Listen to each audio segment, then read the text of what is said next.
तो 12वां अध्याय है गैसों का अणुगति सिद्धांत। इसमें हम ये पढ़ेंगे कि गैस किस प्रकार से गति करती है, और गति करती है तो उसके ताप में क्या अंतर आता है, दाब में क्या अंतर आता है, वेग में क्या अंतर आता है, कैसे गति करती है, ये सारा कुछ हमको इसमें पढ़ना है।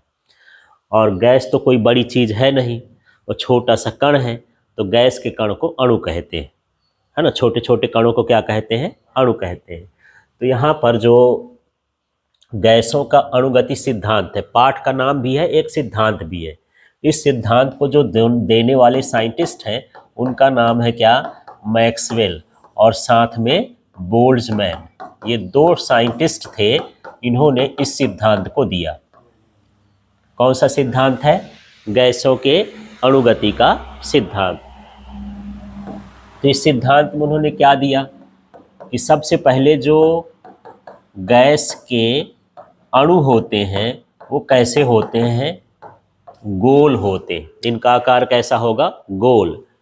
दूसरा, ये दृढ़ होते हैं, माने कठोर होते हैं, भले छोटे छोटे हैं लेकिन छोटे ही साइज में कैसे हैं, कठोर होते हैं। ठीक है। इनके आकार की बात करें तो इनका आकार कैसा होता है, नगण्य होता है। नगण्य का मतलब बहुत कम, जो हमको खुली आंख से दिखाई देता है क्या, कि गैस तो है, फिर गैस का कण कैसे दिखाई देता है हमको नहीं समझ में आ रहा है, क्योंकि इसका आकार कैसा है, बहुत कम है, नगण्य होता है। ठीक। इसका द्रव्यमान भी कैसा होता है, नगण्य। यदि हम इसको तौलना चाहें तो एक कण को तौलना थोड़ा सा मुश्किल हो जाएगा, है ना। एक एक कण का द्रव्यमान निकालना चाहे, उसका वजन निकालना चाहे तो वजन कैसा होगा, बहुत कम होगा। इसलिए इनका द्रव्यमान कैसा माना उन्होंने, इनका द्रव्यमान कैसा होता है, नगण्य होता है। ठीक है।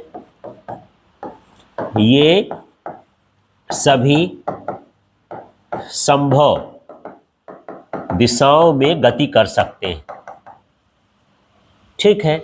इनके गति का कोई ठिकाना नहीं है, नीचे भी चले जाते हैं, ऊपर भी चले जाते हैं, पीछे भी चले जाते हैं, आगे भी चले जाते हैं, दाएं बाएं जहां इनको जाना हो वैसे हर जगह पर ये क्या कर सकते हैं, गति कर सकते हैं। ठीक है। तो ये सभी संभव दिशाओं में क्या करते हैं, गति करते हैं। ठीक है। ये सभी संभव वेग से गति कर सकते हैं, माने इनकी गति बिल्कुल धीरे धीरे भी हो सकती है। जैसे भी मौसम शांत है तो हवा भी क्या है, शांत है। आंधी तूफान आने लगे तो बहुत तेज तेज, समुद्र में जब चक्रवात चलता है और तेज हो जाती है। तो इनकी गति का कोई ठिकाना नहीं है।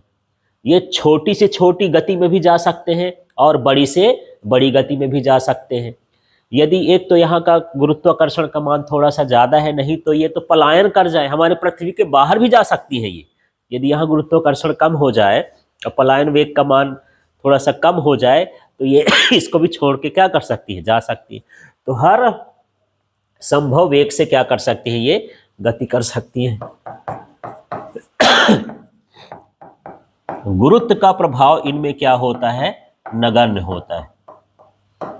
माने ये सोचो कि ये जैसे हवा चल रही है ना, तो कोई चलती हुई चीज इसलिए रुक जाती है क्योंकि गुरुत्वाकर्षण उसको खींचता है।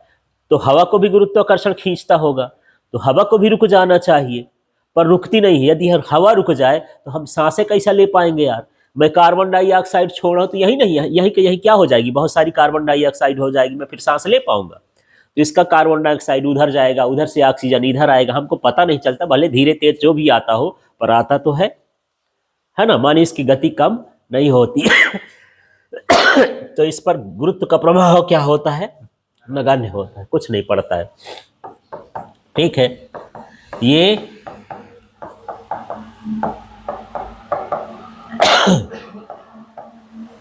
प्रत्यास्थ संघट्ट करते हैं। संघट्ट का मतलब होता है आपस में टकराना।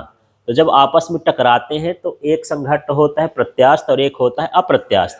तो अप्रत्यास्थ में जो है गतिज ऊर्जा कम हो जाती है, लेकिन प्रत्यास्थ में गतिज ऊर्जा क्या होती है, कम नहीं होती। कभी भी आप देखोगे रुकते नहीं है, हवा के कण हमेशा क्या होते रहेंगे, चलते रहेंगे। माने इसमें गतिज ऊर्जा रही ना आती है, रही ना आती है, इसका मतलब इसमें जो संघट्ट होता है वो कैसा होता है, प्रत्यास्थ संघट्ट होता है। ठीक है, ये पात्र पर दाब आरोपित करते हैं।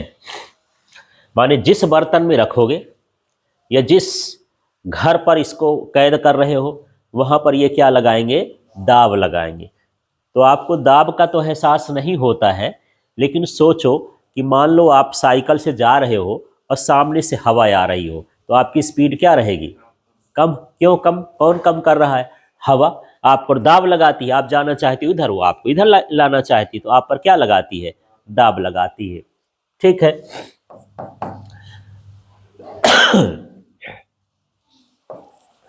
इसकी जो आंतरिक ऊर्जा है वह केवल ताप पर निर्भर करती है। ये दो थोड़ा लिख दिए है ना।